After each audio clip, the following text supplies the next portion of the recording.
नमस्कार दर्शकों, आप देख रहे हैं साधना पथ। दोस्तों, महाभारत से जुड़ी अलग अलग कई कहानियों के बारे में हम सभी जानते हैं।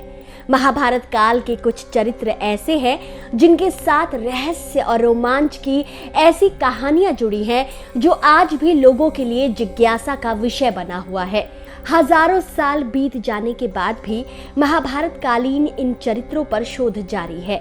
आज हम आपको हमारे इस वीडियो में ऐसे ही एक किरदार के बारे में बताएंगे जिनके बारे में कहा जाता है कि वो आज भी जिंदा है।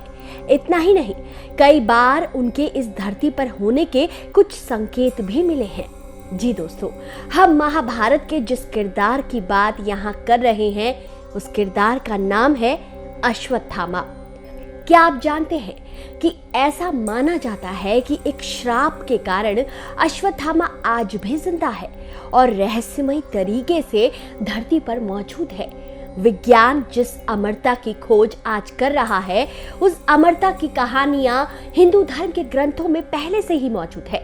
आइए जानते हैं अश्वत्थामा से जुड़ी इन कथाओं को और यह भी जानते हैं कि अगर कलयुग में आज अश्वत्थामा जीवित है तो वो कहाँ है। इन तथ्यों की जानकारी के लिए आज आपको ये वीडियो अंत तक देखना होगा। उससे पहले आइए जानते हैं कि अश्वत्थामा को लेकर आखिर ये चर्चा क्यों होती है कि वो आज भी जिंदा है। इसके लिए हमें महाभारत काल में जाना होगा। दोस्तों, महाभारत युद्ध में भीष्म पितामह के सरशैया में लेटने के बाद गुरु द्रोण को कौरवों की ओर से युद्ध का सेनापति बनाया जाता है। सेनापति बनते ही गुरु द्रोण अपने पुत्र अश्वत्थामा के साथ मिलकर युद्ध में कोहराम मचा देते हैं, जिससे श्री कृष्ण और पांडवों की सेना में चिंता की लहर दौड़ जाती है। ऐसे में पांडवों की निश्चित हार को देखते हुए श्री कृष्ण पांडवों से छल का सहारा लेने को कहते हैं। इस योजना के तहत युद्ध में ये बात फैला दी गई कि अश्वत्थामा मारा गया, पर युधिष्ठिर झूठ बोलने को तैयार नहीं थे। तब भीम द्वारा अश्वत्थामा हाथी को मार गिराया गया। जब गुरु द्रोण ने युधिष्ठिर से अश्वत्थामा के मारे जाने की खबर की सत्यता जाननी चाही तो युधिष्ठिर ने जवाब दिया, अश्वत्थामा हतो नरो वा कुंजरो, अर्थात अश्वत्थामा मारा गया परंतु हाथी। श्री कृष्ण ने ठीक उसी वक्त इतने जोर से शंखनाद किया कि गुरु द्रोण युधिष्ठिर के आखिरी शब्द परंतु हाथी सुन ही नहीं पाए और उन्होंने समझा कि उनका पुत्र मारा गया और शोक में अपने शस्त्र त्याग दिए। ठीक इसी वक्त गुरु द्रोण को निहत्था पाकर उनका वध कर दिया गया। ये समाचार जब अश्वत्थामा ने सुना तो वो बहुत क्रोधित हुए और अपने पिता को छल द्वारा मारे जाने का बदला लेने के लिए युद्ध के सारे नियमों को तोड़कर ताक पर रख दिया और रात्रि में सोते हुए द्रौपदी की सभी पुत्रों की हत्या कर दी। इतना ही नहीं, उसने एक ब्रह्मास्त्र चला दिया। फिर उसे रोग पाने में असफल होने के कारण उसे अर्जुन की पत्नी उत्तरा के गर्भ में उतार देता है, जिससे उसके गर्भ में पल रहा पुत्र परीक्षित मर जाता है।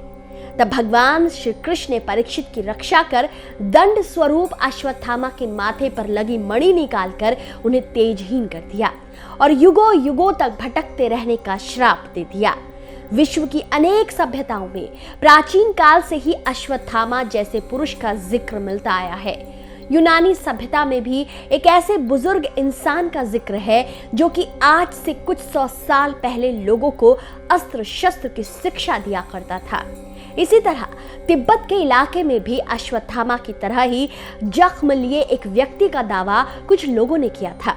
हाल फिलहाल मध्य प्रदेश के खंडहर नुमा किले में भी अश्वत्थामा की काल्पनिक छवि वाले एक बुजुर्ग व्यक्ति को देखने का कुछ लोगों ने दावा किया है, जो उनसे अपने घाव को भरने के लिए दवा और जड़ी बूटी मांग रहा था।